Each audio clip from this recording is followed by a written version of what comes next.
Sekali lagi, hidupkan pagar nusa, jangan cari hidup di pagar nusa. Kalau kamu cari hidup pagar nusa bukan perusahaan.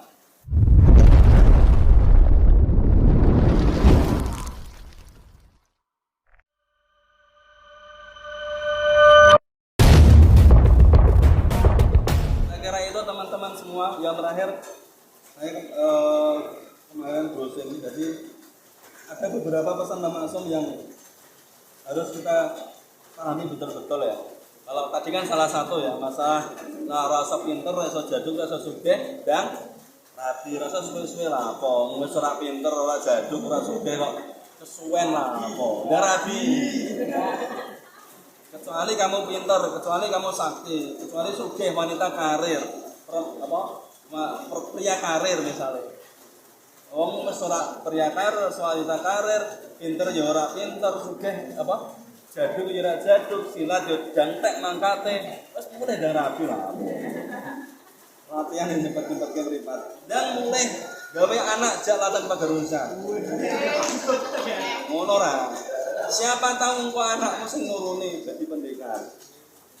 Daripada gak rapi-rapi. Ada beberapa pesan Mbak Maksum saya sampaikan di sini sebagai penutup, kita renungi bersama-sama ya. Yang pertama, tidak ada kamus untuk berfoya-foya dalam menjalani kehidupan. Pemuda yang hanya menghabiskan waktunya hanya dengan kesenangan temporal, kesenangan sesaat, adalah pemalas yang miskin identitas.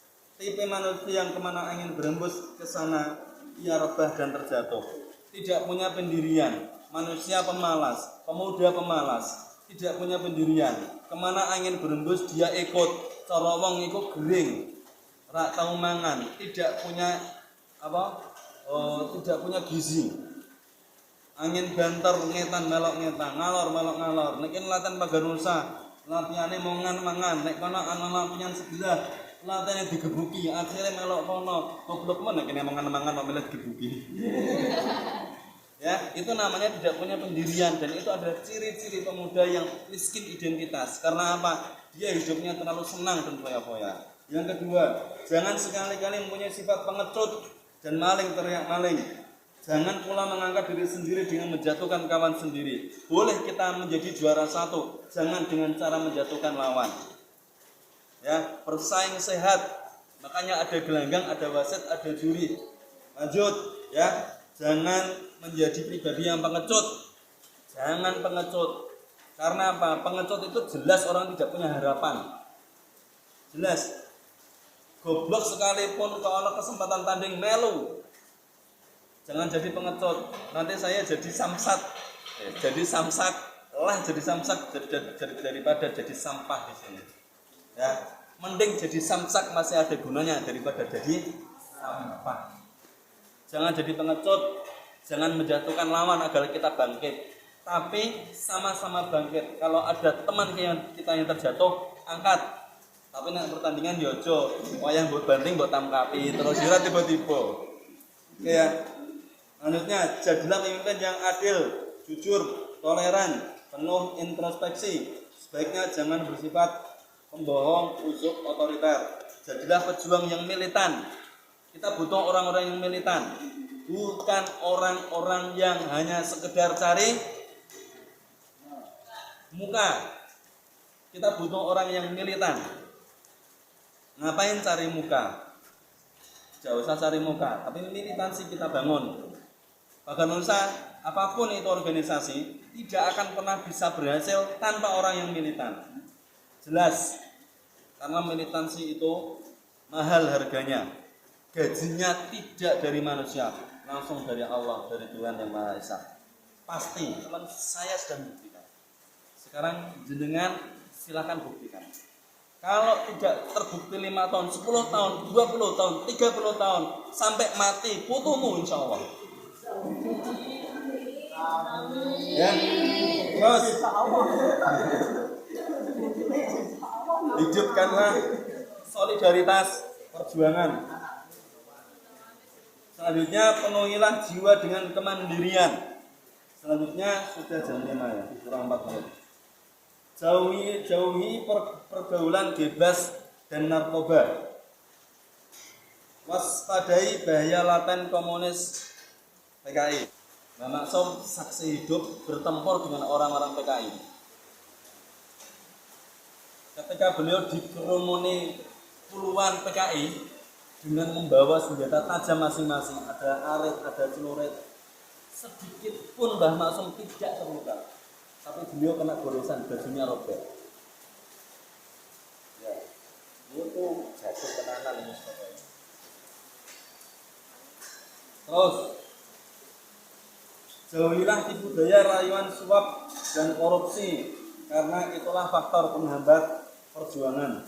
Amalkan ilmu yang kita dapatkan dengan disesuaikan dengan kondisi masyarakat.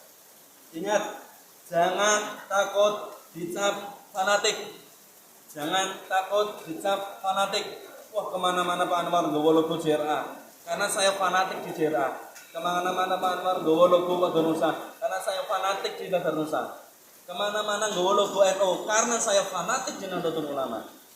Dan saya nggak takut dicap sombong, kemana-mana pakai logo. Kalau perlu, seandainya saya punya mobil, tak kasih gambar atas NU, bawahnya Paganusa, Ibnu, juga NU, Ansor, Bansor, JRA. Karena organisasi saya hampir rata-rata semuanya adalah Labanom Nahdlatul Ulama. Ya.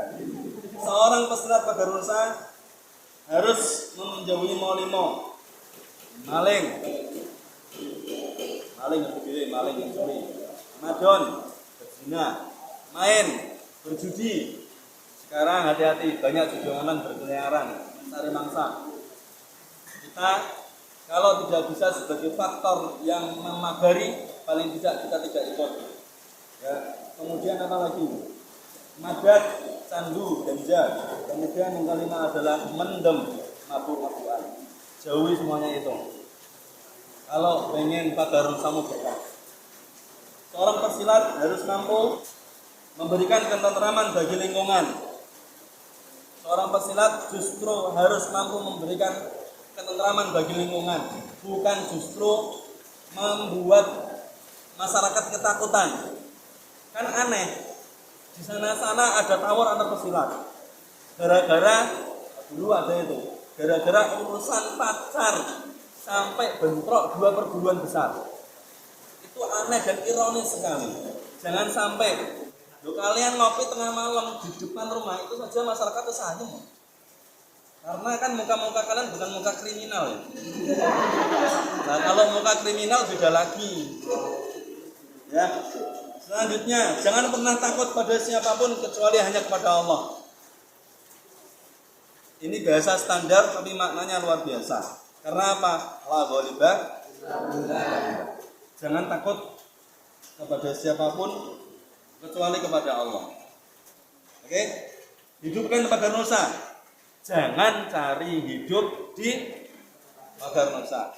Pelatih, hati-hati. Nak ngelatih ojo ngarep-ngarep bayaran, tapi nak dibayar ojo di olah.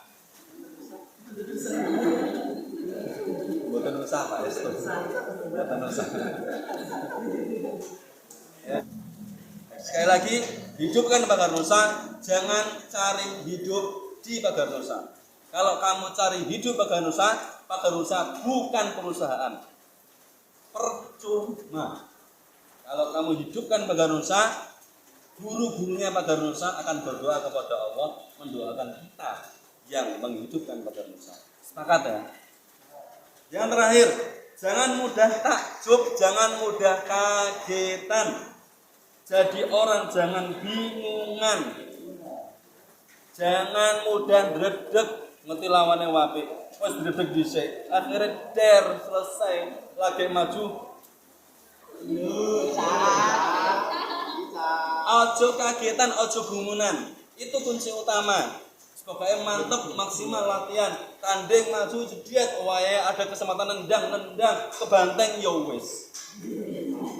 Pasrah. Ya, daripada wis maju ndredeg dhisik, nendang mak kelawir. Bejo nak kena wis ora kena, ketangkap sisan, tiba sisan. Iku rugi sing bertikel-tikel. Kalau kamu nendang jediat ketangkap kamu jatuh, kamu masih punya poin 2. musuh kamu masih punya poin 1 plus 3 4. Tapi kalau nendang mak sliver ketangkap tiba, musuh kamu dapat 4, kamu dapat 0. Orang dapat maksudnya. Ya. So mudah gemunan. Kita mantap hati kita mantapkan diri kita, yakinkan diri kita bahwa kita adalah yang terbaik. Satu kata terakhir, kalau Mbak Hashim Asyari mengatakan sapa wonge sing gelem ngurmati NU, tak anggap santriku. Sapa wonge sing tak anggap santriku, tak donake husnul khotimah sak anak putune. Sapa wonge sing gelem ngurmati Bagarusa, khidmah di Bagarusa, ikhlas bukan karena apa-apa, bukan karena mencari pacar, bukan karena mencari jodoh, ya, bukan apalagi mencari duit dan lain sebagainya. Insya Allah Mbah Maksum, Mbah Suhardinah, Mbah Hashim Asy'ari, Mbah Manap dan para muassas Nahdlatul Ulama mendoakan kita husnul khotimah serta dengan anak cucu kita. Amin Allahumma. Sebaliknya, sapa wong sing wani-wani karo NU hancur. Sapa wong sing wani-wani karo Bagarusa hancur. Karena apa? Mbah Hashim Asy'ari ketika mendapatkan tasbih dari Mbah Khalil Syekhuna Khalil Bakaran Madura melalui Mbah As'ad Syamsul Arifin memberikan tasbih dengan wiridan ya Jabbar ya Qahhar, ya Jabbar ya Qahhar, ya Jabbar ya Qahhar. Diteruskan beliau, sapa sing wani karo NU hancur. Saya ambil kesimpulan, sapa wonge sing wani karo Bagarusa, dia yang akan hancur. Buktikan. Akhirul kalam, Allahumma